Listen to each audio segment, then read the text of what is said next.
maintain logs about multiple things. Like the first and foremost thing that I can think of is maintain a log of the errors that you make, right? This is a kind of mistake I did, right? Here I read the question incorrectly. This was a calculation mistake that I did. Here is a case where like there are two answer options which are close in critical reasoning. I did not read the second answer option properly. I just ticked the first one early on, right? Most of what we would classify as silly mistakes, right? Grandly, put all of those in an error log. Revisit the error log once every week. So as you keep adding to the log, you know, these are the typical mistakes you have made. Revisiting the error log basically gives you enough idea. It's like reminding you, saying that, hey, I shouldn't be making this mistake. I shouldn't fall into this trap.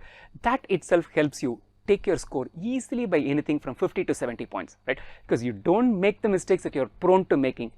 You don't need to be better educated. You don't need to know a lot more subject. Your knowledge base need not increase significantly. If you just cut down your errors, if you cut down your mistakes, that itself should give you easily a 50 to 70 point increase, right? So something like a 620 can definitely become a 670 score by just following this. Error log is one thing that you maintain.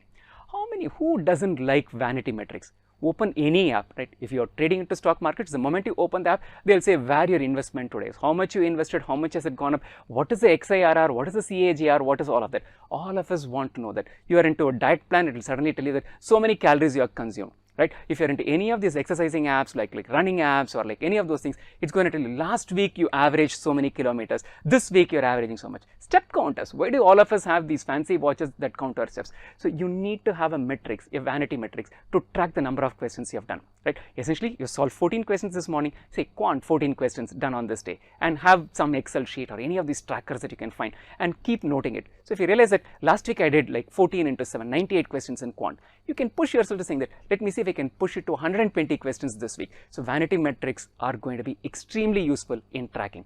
And if you keep looking at these logs, you also know, one, what mistakes you should not do, what is the progress you are making, and you also know how much you can push yourself that you would do better week after week. And if you slip on a couple of days, that's also going to stare at you. 2 days you have not done anything. The third day guilt trip will make you work a lot more consistently.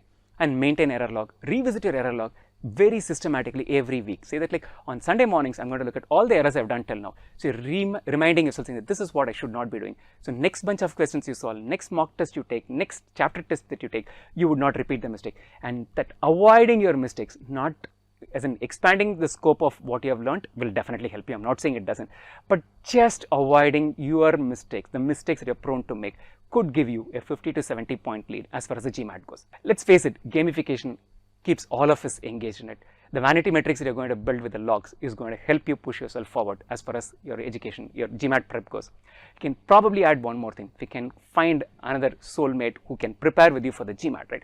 Find a colleague, classmate from school, classmate from college, someone you have lost touch with, and if you realize that he or she is also preparing for the GMAT, then basically sharing your vanity metrics could help push each other, right? That's essentially the advantage.